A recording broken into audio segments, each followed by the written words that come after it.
Hey guys, what up? This is Constantine and this is the next English Speaking Club HSE video where I'm going to answer some questions for the next event, which is going to take place on Saturday, 26th of November 2022. And the topic is social events going out, so basically I'm going to answer some of these questions. Let's get started. So what kinds of social events do you prefer? I usually prefer different social events where you're able to meet new people, socialize, and preferably practice English, However, it could be also board games where you can just interact and play some games where you have to think a little bit about different things and develop your logical thinking. Sometimes some loud events like festivals, parties with loud music, so if I'm super tired and I want to chill, I like to do that. So next question, what makes you want to join these events? I think it depends on the event. So if the event is more educational, of course it's more about the content, that I can get some information, some answers that I want to get from the practice.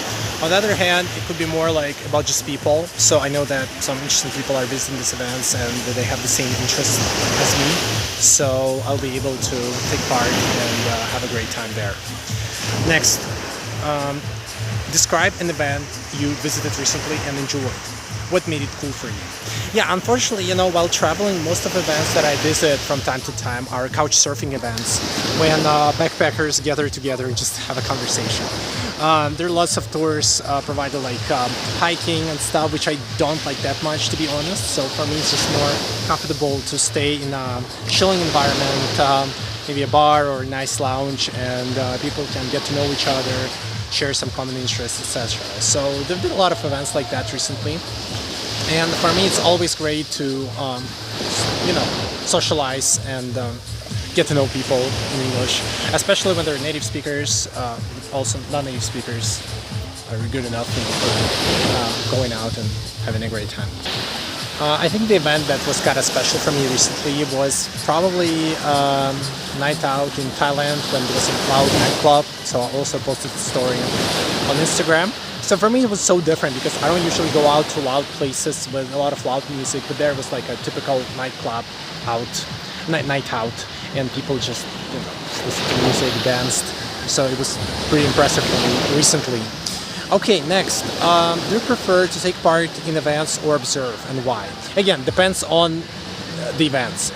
Some events like sport events, or when there are things that you cannot do really well, and you can see professionals doing these things. It's just amazing. So you can chill with your friends, watch people play if it's a game, or maybe some events when there are stand-up comedians performing on stage and they also interact with you, so you can respond, say something back, and it becomes funny. Why not? However, like a lot of events, I really like to be an active part and to take an active part there and somehow interact if there's a chance to contribute to the event and make it cooler. That's the thing that I like to do. And of course, yeah, I spoke a lot about the events, other events that I run, but of course English Speaking Club, the event that I run regularly, is one of my favorite things. Okay, so what is the event that you're waiting for right now?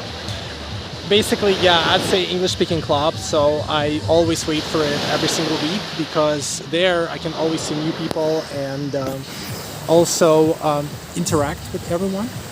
And for me, like, I don't know, I think I've said it a lot of times before, but I remember a lot of clubs that I visited, they either lacked this, certain structure, because like a lot of events is just like, okay, let's just sit together and talk. And it became chaotic because you can't control what's going on, and some active or more advanced speakers, they take over, and it's just so hard to even say a word. And sometimes conversation becomes boring because they start talking about some boring stuff. And here you get a chance to, speak yourself. And I mean, this is the format that I didn't come up with overnight. So because I practiced, and I think I've been running this English Speaking Club for a while when it transformed a little bit. But the idea is that, yeah, basically maybe you're stuck with people who you don't like, but it's going on only for 15 minutes, right? So you can suffer a little bit, and then like 15 minutes later, you get a chance to try public speaking in front of the others, and then there will be new people and a new life, new cycle, which is great. And at the same time, there is enough time to speak, because I remember I also visited some other clubs, and it was more like kind of like speed dating format, even though it wasn't speed dating. It was like just talk and change. And it was only 1 minute, so we couldn't have a proper conversation. So like this format is something that I really like, and sometimes I feel a little bit bad that I, don't participate and talk to people because I have to like really, manage the event. But if someone else, organized like that, I'd be like really happy to participate, just like a member. So yeah, next event this Saturday and next Saturday and Saturday after that. I will be very happy to see you there and see you interacting with others, practicing your English speaking skills, etc. Alright guys, thank you very much. So I hope that these answers were useful for you and you were able to come up with your own answers, and see you guys on Saturday. Bye.